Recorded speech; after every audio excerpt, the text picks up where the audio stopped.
I was born in Ackworth, New Hampshire, and this is where I inherited the New England dedication to moral uplift. My formal education began at the Oneida Institute in upstate New York before I began attending the Lane Seminary in 1833. This was a newly founded theological institution in Cincinnati, Ohio. While at the Lane Seminary, I became an ardent abolitionist and joined a controversial anti-slavery group of students who became known as the Lane Rebels. The debates divided the school and the city just as they divided the rest of the United States.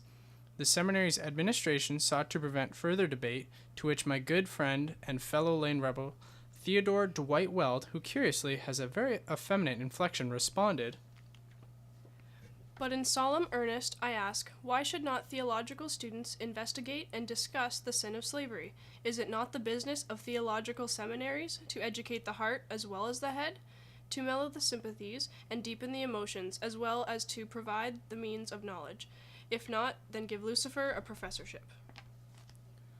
Although I was not an active participant in this debate, I enthusiastically joined the 72 Lane Rebels who left the school and journeyed to the new college at Oberlin, Ohio. Oberlin College was very liberal, and in an age when it was customary for only white males to attend institutions of higher education, Oberlin welcomed women and many African Americans. It was here, in 1836, that I received my theology degree from Oberlin Theological Seminary. My fellow Lane Rebels and I set to collecting money for foreign missions of anti-slavery, but without any support, I was at a standstill. That is, until Charles Finney, president of Oberlin College, was gracious enough to bestow me with $25 to help me in my efforts of looking into the condition of the 20,000 free blacks who had taken refuge in Upper Canada. Even though the freed black population referred to the region as the Promised Land, I found that they still face serious discrimination, economic impoverishment, and lack of educational opportunities. I traveled throughout Upper Canada and returned to the United States the following year to act as a delegate of Upper Canada at a meeting of the American Anti-Slavery Society. It was here that I explained the stark conditions faced by the former fugitives and argued that education was essential to improve their conditions. As a result, the American Anti-Slavery Society provided me and 5 other Oberlin students funds to return to Upper Canada to establish schools for black students. Over the next 6 years, I traveled and established 10 schools in Upper Canada and recruited 14 teachers from the ranks of Oberlin College graduates. In June of 1838, Josiah Henson, who you may know as Uncle Tom, and I called a convention of Canadian freedmen to discuss the establishment of a school to educate the children of fugitive slaves. Henson said, "Our children could gain those elements of knowledge which are usually taught in grammar school." Henson also thought that in addition to scholarly pursuits, boys should be taught mechanical arts such as millwork, carpentry, and blacksmithing, and girls should be instructed in the domestic arts. The process of constructing the school was tedious and drawn out due to funding issues. The Canada Mission Board finally gave its consent for both Henson and I to find a site that would be safe for fugitives.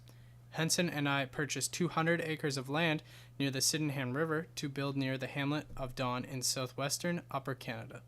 Don was heavily forested, which provided game and material to sustain the community. Many blacks were attracted to the community, enticed by the promise of education and opportunity.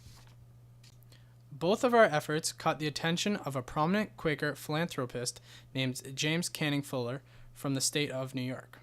On December 12, 1841, Fuller joined us in establishing our dream of a school for the Don fugitive slave settlement, called the British American Institute. By 1845, there were 70 students taught by my own lovely first wife, Hannah. During the first few years of the settlement, the population was almost 500 strong, and by the 1850s, Don's population was predominantly black. In 1843, I attended the World Anti-Slavery Convention in London, England, where I began serving on the Central Corresponding Committee for Colored People of Canada.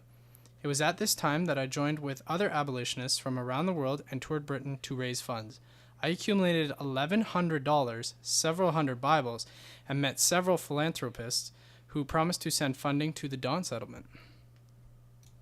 Even with these additional monies, the Don settlement was still racked by internal conflicts and financial troubles. In the spring of 1847, my wife, Hannah, passed away, which affected me tremendously. Sorry, I just need a second. Sorry. By 1847, the settlement was highly in debt, and by the summer of 1848, I resigned out of frustration caused by mismanagement, bad leadership, and the death of James Canning Fuller. There was never enough money to adequately sustain the settlement or pull it out of debt. It had been hoped that the community would become financially self-sufficient, but instead, the money came from outside investors who did not see any return. I wrote in 1850 that the Manual Training Institute here ran well for a season and accomplished much good, but since my resignation and the decease of James Canning Fuller, one of the trustees, it has run down and can hardly be resuscitated again without a miracle. After I resigned from the Don settlement, I founded another fugitive haven in St. Catharines, Upper Canada. Here, I lived in St. Catharines with my second wife, Mary, and our children, Lydia, Mary, George, and John. In 1852, I also applied to be the guardian of Alavana Dickon, a former slave of Benjamin Dickon from North Carolina. While in St. Catharines, I opened an American Missionary Association night school with my wife, Mary. Between 1850 and 1856, I took it upon myself to personally take in 125 refugees, providing them with food, clothing, Bibles, and spelling books. There were already 2,000 blacks in the St. Catharines area, and between September and December of 1850, another 3,000 arrived from the United States in response to the measures of the Fugitive Slave Act of 1850. St. Catharines School was the final stop on Harriet Tubman's journey to freedom. When Harriet Tubman arrived in St. Catharines in 1851 with 11 other freedom seekers, she met me at the Bethel Chapel, the first black church in St. Catharines. In 1856, the church's name was changed to the British Methodist Episcopal Church, otherwise known as Salem Chapel. This then became the very first National Historic Site in St. Catharines. In 1855, Benjamin Drew, a Boston abolitionist and author, wrote to my family and I, "A distinguished, self-denying philanthropist. With him the refugee finds a welcome and a home. The port stranger is pointed by him to the means of honorable self-support, and from him receives wise counsel and religious instruction. I have seen the Negro, the fugitive slave, wearied with his 1,000 miles of traveling by night, without suitable shelter, meanwhile for rest by day, who had trodden the roughest and most unfrequented ways, fearing with too much cause an enemy in every human being who had crossed his path. I have seen such arrive at Mr. Wilson's. I have seen such waited on by Mr. and Mrs. Wilson, fed and clothed, and cheered and cared for." Throughout my career, I was always dogged by misadventure and was always seeking funds to support my ambitious work.